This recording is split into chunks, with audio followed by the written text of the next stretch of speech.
There's some debate about the idea of food and it being an addiction. Um, I've heard someone say that uh, they didn't think it could be an addiction because you didn't need medication to get over it and you didn't need to be hospitalized. So, I mean, someone who tries to quit drugs cold turkey is going to be in some severe pain, and they're going to have some terrible side effects from that. Same thing with alcohol. You'll have some terrible side effects from that. But I thought, I don't think I agree with that definition because you can be addicted to all kinds of things and never need to be hospitalized. There are people out there that become addicted to, say, social media, right? Where they are always on it. They can't stop thinking about it. It's just nonstop obsession. And when they do break the obsession, when they do get away from it, um, they didn't need to be hospitalized for it. And I mean, it's people addicted to porn or sex, or I mean, just anything. People can be addicted to just about anything and not need to be hospitalized just so that they can get away from it. So I'm more in the camp of yes, you can be addicted to the wrong kinds of food. Um, and I mean, it's like some of the classic signs of addiction is hiding it, hiding your addiction, hiding like you don't want someone to see you eating because you're worried about judgment. You overeat. It's a constant part of your thinking. You're always thinking about what you're going to have next.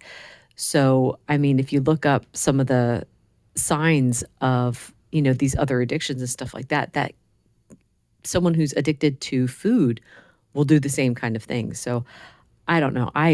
That's my opinion on it. Let me know what you guys think down in the comments. Which it's interesting to me. It's so what's the best way to overcome it if you are addicted to food? Because we need food to survive. You can't live without food. Um, for me, it's going to God. I absolutely have to take these issues to God and ask for strength because I don't have strength on my own. I know this. I prove this to myself on a regular basis, but He has strength and I need that. Um, so it's not just saying, all right, Lord, fix me. No, I have to want to overcome the desires that I know will lead me to not only gain weight again, which that's always in the back of my head. It's like if I go back to this way of eating where I start having treats on a regular basis, whether they're keto or not, I will still gain the weight, right? But I don't want to be obsessed about it. I don't want food to be the thing that I'm constantly thinking about. I don't want it to always be there in my mind so that that's all I'm thinking about.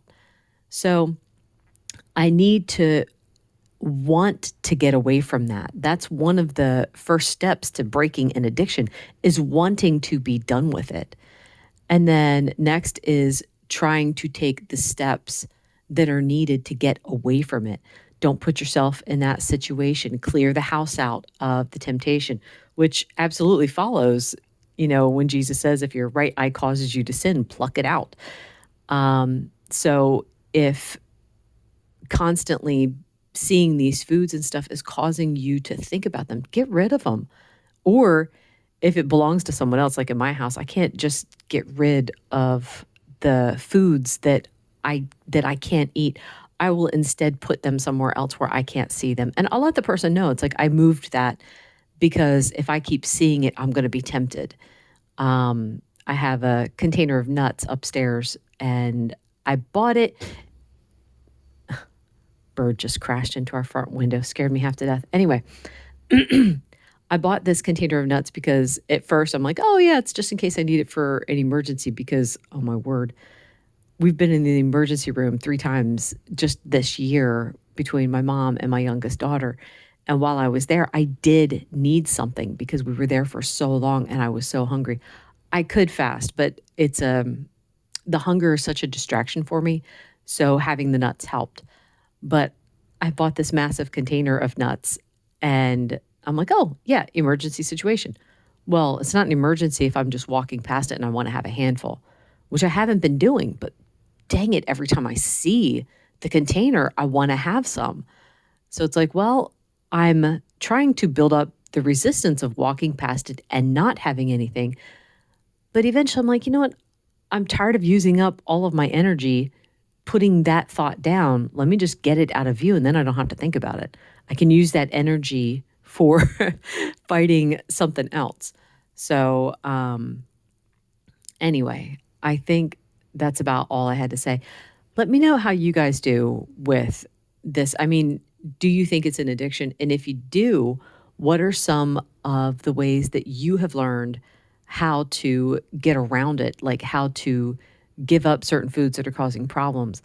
I find that for me, there's certain foods that I have to completely abstain from them. Otherwise, I know for sure once I've had one, I'm going to keep going. Like I can't, no Oreos. I haven't had Oreos since I started this diet. Certain kinds of chips and stuff like that. Actually, I don't think I've had any chips. That's not to pat myself on the back though, because I've had ice cream since I've been on this diet, and I've had donuts like once. Yeah. So I mean, if ever I tell you I gave something up, please don't think that, oh wow, it's so amazing. No, it's not amazing. Those are just certain things I know for sure that I cannot have one of, so I don't have any at all. Even with keto treats though, I'm still trying to find, is this something that I can balance or is it something that I have to abstain from? So anyway, that's it for today. Thank you so much for listening. Bye.